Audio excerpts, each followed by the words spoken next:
नमस्कार। शोम रतूड़ी एनालिसिस में आपका स्वागत है। आज मैं चर्चा करूंगा कि एक नाटक जो चल रहा है विपक्ष का, जो इंडिया अलायंस है, उसमें जो शीट शेयरिंग का जो चल रहा है मामला, चुनाव सामने नज़दीक है और वहाँ पर इस मामले को लेकर के क्या चल रहा है उस बारे में चर्चा करूंगा। लेकिन उससे पहले मेरा आपसे निवेदन है कि आप मेरे इस चैनल को शेयर कीजिएगा, सब्सक्राइब करिएगा, लाइक कीजिएगा, सब्सक्राइब जरूर करिएगा। धन्यवाद। अब अगर इंडिया अलायंस की एकता पर अगर एक टिप्पणी अगर कोई की जा सकती हो, सिर्फ एक टिप्पणी, तो वो है कि तराजू पर मेंढक तोड़ने जैसा आपने देखा होगा, आपने एक वो भी है, कहावत भी है कि किस तरह से जो है एक तराजू पर मेंढक नहीं तोले जा सकते, वही स्थिति इंडिया अलायंस की भी है।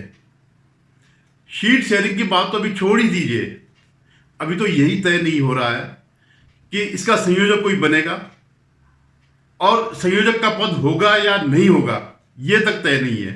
शीट शेयरिंग की तो बहुत बात की बात है। कब ये मीटिंग रखते हैं शीट शेयरिंग के लिए या रणनीति निर्धारण करने के लिए, तो फिर उससे पहले जो ये एकता वार्ता होती है तो नेताओं के वक्तव्य आ जाते हैं कि हमें तो पता ही नहीं था, हमारा तो पहले से कोई कार्यक्रम है। और अखिलेश जैसे लोग तो कहते हैं कि आप कांग्रेस के लेके आप जो आपकी यात्रा हो रही है उससे पहले सीट शेयरिंग कर लीजिएगा, तब जाकर के आगे कोई वार्ता होगी इस विपक्ष की एकता पर। तो ये स्थिति इस पर आती है। फिर एक पात्र है नीतीश कुमार जी, आप जानते होंगे, सबसे मनोरंजन के पात्र हैं। और विपक्ष में अगर सचमुच कोई चाणक्य अगर कोई है अपने लिए, देश के लिए या एकता के लिए नहीं, तो वो नीतीश है। वो हल्का हल्का छोड़ते रहते हैं कि मैं अगर ये नहीं हुआ तो मैं एनडीए में वापस चला जाऊंगा। एनडीए वालों कहते हैं कि अगर आपने वो नहीं दिया, संकेत देते हैं, वो बोलते कुछ नहीं है लेकिन संकेत ऐसे देते हैं कि मेरा तो यहाँ नाम प्रधानमंत्री पद के लिए भी चल रहा है, संयोजक के लिए भी चल रहा है और आप देख लीजिएगा। तो नीतीश कुमार जैसे व्यक्ति अब जब उनके लिए एक बार बीच में बात चली संयोजक की, तो उन्होंने साफ मना कर दिया। अब उनकी जो लालसा है, जो उनका लक्ष्य है, वह है विपक्ष के प्रधानमंत्री का पद, कैंडिडेट, उसका उम्मीदवार होना। यह सबको पता है कि विपक्ष नहीं जीतने जा रहा है, लेकिन एक जनता के बीच एक संदेश के रूप में या एक सम्मानजनक स्थिति के रूप में रिटायरमेंट से पहले कि भाई ये भी एक प्रधानमंत्री के दावेदार थे विपक्ष की तरफ से। जैसे आपने देखा होगा यशवंत सिन्हा थे, तो वो अंतिम क्षणों तक राष्ट्रपति के उम्मीदवार रहे। उनकी बड़ी लालसाएं थी राष्ट्रपति बनने की, या नहीं भी रही होगी तब भी उनको यह था कि हाँ, मैं विपक्ष का एक प्रमुख दावेदार हूं। और अंत क्या हुआ ये आप सबको पता है कि जिस पार्टी टीएमसी ने उनको प्रोजेक्ट किया था राष्ट्रपति के लिए, वही हट गई। तो उस समय ममता ने कहा था कि हमें नहीं पता था कि बीजेपी एक आदिवासी महिला को राष्ट्रपति के रूप में ला रही है, अन्यथा हम अपना कैंडिडेट खड़ा नहीं करते। तो ये स्थिति इस अलायंस की है। अब जब कोई एक प्रधानमंत्री के लिए बात चलती है, अब कांग्रेस के तो दिल में यही है कि राहुल गांधी बने। उनका तो ये अंतिम लक्ष्य है, सोनिया गांधी से लेकर के उनका जो पैदल सिपाही है वो यही चाहता है कि राहुल गांधी प्रधानमंत्री बने। और नीतिगत रूप से अगर भविष्य में कोई विपक्ष से कोई सबसे बड़ी पार्टी अगर कोई बनती है तो वो कांग्रेस ही होगी स्वाभाविक रूप से, जिसका कि पूरे देश में थोड़ा बहुत हर जगह प्रभाव है। तो उनका प्रधानमंत्री पद तो कांग्रेस को ही जाना है। लेकिन विपक्ष का कोई भी नेता राहुल गांधी को प्रधानमंत्री के रूप में नहीं देखना चाहता। इसीलिए बीच में खड़गे का नाम उछाला गया। उनको पता है कि खड़गे के नाम पर एक वोट नहीं मिलनी है। जो व्यक्ति कर्नाटक में अपनी सीट हार गया हो, वो बाकी पूरे देश में उसका क्या प्रभाव हो सकता है। लेकिन कांग्रेस को दबाने के लिए कि वो अपनी उम्मीदवारी राहुल गांधी को उम्मीदवार न बनाए, उन्होंने पहले ही खड़गे का नाम सामने रख दिया और उनके लिए एक धर्म संकट पैदा कर दिया कि भाई जब आप उनको अध्यक्ष बना सकते हैं तो प्रधानमंत्री बनाने में क्या दिक्कत है। और ये उनके गले से नहीं उतर रहा। तो मतलब स्पष्ट ये हो रहा है कि कांग्रेस भी अब खिन्न मन से जो है इस अलायंस के साथ है। जब नीतीश को संयोजक बनाने की बात हुई तो राहुल गांधी ने कह दिया कि भाई ममता बनर्जी नहीं चाहती है कि नीतीश इसके संयोजक बने। उन्होंने ममता बनर्जी डायरेक्ट नहीं कहा, लेकिन उन्होंने राहुल गांधी से कहलवाया। अब नीतीश के लिए, जिस नीतीश ने ये पूरा बखेड़ा खड़ा किया, पूरा इंडिया अलायंस को जो है उनको आपस में लाए, उनके लिए इससे बड़ा सदमा क्या हो सकता है। अब एक नई बात भी सामने आ रही है कि इस अलायंस में 2 पद होंगे, एक अध्यक्ष का, जैसे पहले यूपीए में अध्यक्ष सोनिया गांधी हुआ करती थी, यूपीए के अध्यक्ष, और एक संयोजक का। अब अध्यक्ष और संयोजक का क्या रोल होगा ये भी कोई कहीं स्पष्ट नहीं है, और इसमें कौन ज्यादा प्रभावशाली होगा इस बारे में कुछ नहीं है। तो ये सिर्फ हवा में उड़ती बातें हैं। ये ऐसे संकेत जो सामने आते हैं वो सिर्फ इसलिए आ रहे हैं कि ये न लगे कि ये अलायंस खतरे में पड़ गया, ये अलायंस खत्म हो गया। हालांकि सभी इस बात को जानते हैं कि ये अलायंस जो है चुनाव से पहले पूर्णतया बिखर जाएगा, क्योंकि ममता बनर्जी अगर 2 ही सीट देगी कांग्रेस को तो अलायंस कहां से बन सकेगा। या केरल में दोनों फ्रंट आमने सामने हैं और वही जो है बंगाल में संयुक्त लड़ना चाहते हैं, तो जनता में क्या जाएगा। लेकिन इस समय एक बात जरूर है, एक बात पर सब के सब जो है एक मत है कि प्रधानमंत्री पद का जो भी उम्मीदवार होगा या जो भी बाद में बनेगा वो चुनाव के बाद, रिजल्ट आने के बाद, यानी कोई प्रोजेक्ट किसी को नहीं करना चाहता अभी इस स्टेज में। ये जानने के बावजूद कि हम जीतने नहीं जा रहे हैं, तो वो लोग जो है एक दूसरे को काट रहे हैं। क्यों?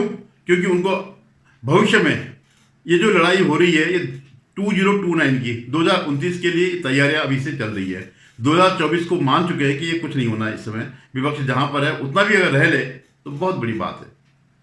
अभी इनकी एक वर्चुअल मीटिंग हुई तो इसमें 3 मुख्य पात्र नहीं आए। कौन नहीं आए? एक तो ममता बनर्जी नहीं आई, दूसरा अखिलेश नहीं आए, और तीसरा उद्धव ठाकरे नहीं आए।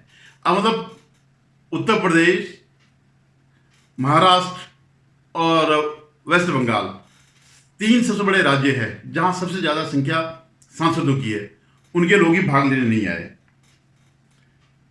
लेकिन ऐसा नहीं है कि सीट शेयरिंग पे बिल्कुल कोई बात नहीं हुई नहीं हो रही है। अब एक बड़ा दिलचस्प सीट शेयरिंग आई है, वो आई है कांग्रेस और आम आदमी पार्टी के बीच। तो दिल्ली में तो वो कह रहे हैं कि ठीक है जी, हम 4 और 3, 4 एक पार्टी लेगी, 3 एक पार्टी लड़ेगी चुनाव। तो दिल्ली में सीट शेयरिंग हो गया। उन्होंने गुजरात में मांग लिया, 1 सीट को गुजरात में मिल रही है आम आदमी पार्टी को। गोवा में भी वो 2 में से 1 मांग रही है, तो वो अभी वो खटाई में है। लेकिन एक जगह पर वे दोनों पार्टियां सहमत है कि पंजाब में हम अलग लड़ेंगे। पंजाब में हम कांग्रेस बीजेपी से नहीं लड़ेंगे बल्कि आपस में ही लड़ेंगे। तो ये इनका एक दिलचस्प सा सीट शेयरिंग का फॉर्मूला सामने आया। अभी एक ये तर्क देते हैं विपक्ष के जो नेता हैं कि सर कि भाई 1977 में भी तो प्रधानमंत्री पद का चुनाव उसके बाद हुआ, चुनाव परिणाम आने के बाद ही प्रधानमंत्री चुना गया। मोरारजी देसाई जो चुने गए तो वो पहले तो कहीं लाइमलाइट में थे ही नहीं, क्योंकि सारा आंदोलन जेपी के नाम पे लड़ा गया था। लेकिन वो सिर्फ भरमाने के लिए ये बात कर रहे हैं। वो 2 तथ्य बिल्कुल जनता को नहीं बताना चाहते। पहले तो ये कि वो जो चुनाव था वो आपातकाल के खिलाफ चुनाव था, वो कांग्रेस के जो है अतिवाद के खिलाफ चुनाव था। कांग्रेस के प्रति आम जनता का जो वो था, रुख था, जो पीड़ा थी, या जो उन्होंने आपातकाल को झेला, वो जो भुगता, वो जो कष्ट भुगते, उसके प्रति जनता का इसमें वो था, आक्रोश था। जो सामने जो भी विकल्प दिखाई दिया वो जनता पार्टी थी। दूसरी बात, जनता पार्टी जो है उसमें सारे घटक दल जो थे मर्ज हो गए थे, चाहे वो जनसंघ हो, चाहे वो मोरारजी कांग्रेस हो, कांग्रेस संगठन जिसे बोलते थे, या समाजवादियों के जितने भी दल थे, ये सब मिलकर के, या स्वतंत्र पार्टी, इन्होंने अपना अस्तित्व खत्म करके एक पार्टी बनाई, जनता पार्टी।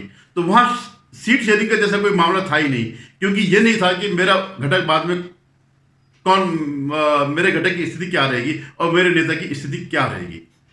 तो इन सब ने मर्ज कर दिया। क्या आज जितने भी ये दल हैं जो इंडिया अलायंस है, क्या वो अपना अस्तित्व खत्म करके एक पार्टी बना सकती है? जैसे जनता पार्टी थी ऐसे ही, क्योंकि ये ज्यादातर कांग्रेस से बिखरे हुए हैं, तो संगठित कांग्रेस बना सकती है, कांग्रेस एकीकृत बना सकती है, इस ढंग से कोई एक पार्टी बना सकती है और इसमें नेतृत्व का प्रश्न भी खत्म हो जाएगा, संयोजक का भी प्रश्न खत्म हो जाएगा। लेकिन ऐसा नहीं है, क्योंकि लड़ाई 2029 की है, अपने अस्तित्व की है, 2024 की नहीं है ये लड़ाई। तो इनका जो है, इनका गणित किस टाइप का है? इनका जो फॉर्मूला है कि 26 + 3 - 8 डिवाइड +2 × 5 +1 -4 +7 × 0, और इसका रिजल्ट क्या है? 0। इस सारी उसको जो है, जब 77 की बात हुई थी तो कांग्रेस पूरा उत्तर भारत हार गई थी, उसके बावजूद उसका अस्तित्व रहा दक्षिण भारत में। उस समय तो आंध्र प्रदेश था, तेलंगाना और पृथक आंध्र नहीं था, एक एकीकृत आंध्र था। आंध्र, कर्नाटक, केरल और तमिलनाडु। और आज भी स्थिति वही है कि उत्तर भारत में कांग्रेस बिल्कुल सफाया हो रखी है, और जो वहां पर क्षेत्रीय दल भी इस स्थिति में नहीं है कि जो बीजेपी को हरा सके। तो जो जनता पार्टी की तब की स्थिति थी, वो आज बीजेपी की स्थिति है उत्तर भारत में। लेकिन कांग्रेस की जो स्थिति तब दक्षिण भारत में थी, वो आज नहीं है, तमिलनाडु में नहीं है, केरल में दोनों ग्रुप बराबर हैं। और बहुत संभावना इस बात की है कि एलडीएफ जो है केरल में ज्यादा सीटें लाए। हालांकि आप वो रहेंगे अलायंस में ही, लेकिन कांग्रेस की स्थिति नहीं रहेगी एलडीएफ से आगे बढ़ने की। तो कांग्रेस के पास 2 राज्य बचते हैं, तेलंगाना और कर्नाटक, जहां इन्होंने अभी सरकारें बनाई हैं।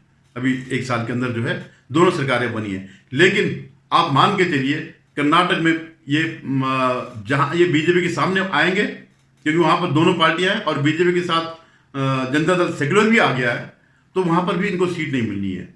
आंध्र में ये भले ही इसमें आ गए हैं विधानसभा में, लेकिन लोकसभा के चुनाव में ये नहीं टिक पाएंगे। कांग्रेस के लिए बड़ा मुश्किल होगा कि वो अपना लोएस्ट को बचा सके। यानी 2014 में जो इनकी 42 सीट्स है, उतना भी अगर कांग्रेस बचा ले तो बहुत बड़ी बात है। ये बड़ा मुश्किल लग रहा है। तो जितना भी ये नाटक चल रहा है, ये सब ऐसे चल रहा है क्योंकि सीरियस कोई नहीं है। अभी बीजेपी जहां पूर्ण अपनी तैयारी में आ गई, ये अभी तक इसी उसमें लगे। और इस जो कांग्रेस का जो अभियान है, भारत जोड़ो न्याय यात्रा करके जो भी है, उसका पहला शुरुआत कहां से हुई? मिलिंद देवड़ा के कांग्रेस छोड़ करके उद्धव ठाकरे की शिंदे की शिवसेना में शामिल होने से लेकर के, फिर एक असम से भी निकल गए, और धीरे धीरे करके जो है, क्योंकि ये कोई समय नहीं है यात्रा करने का। हालांकि राहुल गांधी का कोई वैसा प्रभाव भी नहीं पड़ता है वोटों पर, लेकिन पूरा जो शक्ति इनके लग गई है, जितनी धन शक्ति और जो भी इनकी मानव शक्ति है, वो उस तरफ चली गई है, जहां से कोई रिजल्ट नहीं आना है, आउटपुट कुछ नहीं निकलना है, शून्य निकलना है। तो 2 महीने की ये यात्रा जब तक ये आती है, तब तक शायद जब तक खत्म होती है, तब तक ये अलायंस भी खत्म हो चुका होगा। धन्यवाद। एक बार फिर निवेदन है कि आप मेरे इस चैनल को शेयर कीजिएगा, सब्सक्राइब जरूर करिएगा।